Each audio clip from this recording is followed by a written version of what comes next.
All right, so we're in the cockpit of the big 200 Summit series that we've done, and you know, in essence, I guess, outside looking in, it's a pretty standard fit out. We've got all of our tow pros and UHFs, lots of switching. We've got the ultra gauge up here. So let's talk about how this thing drives. This one has the 4495 GVM upgrade with King shocks, DMW braced housing. With the weight on this car, so it does have the bar work and draw system and stuff, it is absolutely magic to drive. And then you know, we've done some performance work on this as well with the exhaust system, intercooler fans, and tuning. So you know, we've done all the groundwork, and then we send our cars over to G&L to be put on their dyno and actually tuned up. So we do all the air boxes and the snorkels and get it all prepped up, and then those guys tune it for us. Now this one has actually got the Cube Touch in it, so it actually has 3 states of tune. DPF still in, makes about 640 Newton meters of torque still with DPF in. So yeah, absolutely magic to drive. Something that we've really started putting into our builds and a lot of the vehicles that we're doing is this bad boy ultra gauge. I freaking love them. When we put long range tanks in these things, which we do on almost all of our builds, we can tell that thing how many liters of fuel we have in it, and it will start to calculate what our distance to empty is. So when the factory ECU no longer is relevant, this thing picks up where it drops off. So something else you'll notice in this car is it's got our Zenith draw package. Now, it doesn't matter too much from a cockpit position except for one little thing. Our draw systems are silent.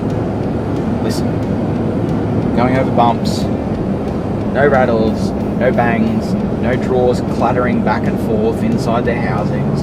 They are silent. Well, part of the reason why we started designing our own draw systems, because there is nothing worse than spending big money on draw systems and they still rattle. Every little bump you go over, annoying as. Ours, bliss, dead silence. It's magic. I freaking love it. So here it is, the front end of the big 200 Summit Series build. Now this is one of the biggest 200 Summit Series builds we've done, and we're super proud of it. It has a lot of cool features, a lot of stuff that is regular on our 200 Series builds, but also brought some new flavor to it as well with a few features. All the standard, you know, usual stuff we do with the GME aerial on the side bracket. We've got a big 5-inch Meredith snorkel on that side. That's an amazing bit of kit. Paint's been Pompanati paint protected. Blacked out grille, color coded emblem just really makes that grille and the blackout kit pop really nicely. Pretty big lighting package on this car as well. So all steady on this one. So we've got the steady light bar in the front. That's actually not the slimline one. That's a slightly different one that we've used in this one just to see how that went, and it's pretty punchy. We've got the quad lights across the top here. Now I've actually done a little bit of night driving with this car and set these up. The amount of light that we get off this thing is absolutely incredible. The light spread we get, we've angled these out just slightly. The light spread that we get from this is absolutely amazing. The light bar up on the roof rack, that is the Pro Series one, so it is quite punchy as well.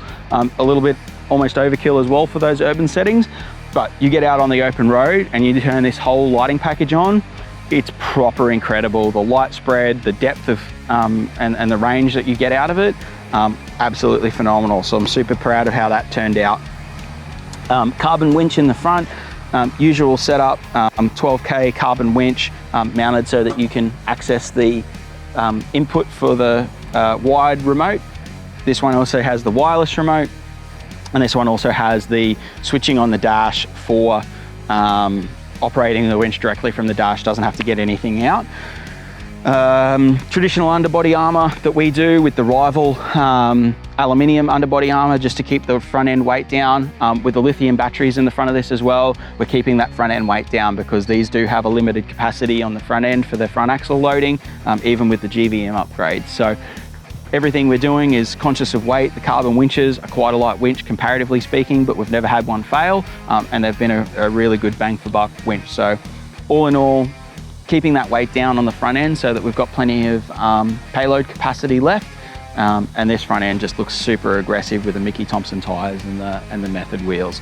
4495 GVM upgrade, running King shocks. So that's the basis of the front end, suspension and underbody. Let's move around the back and check out what's going on there.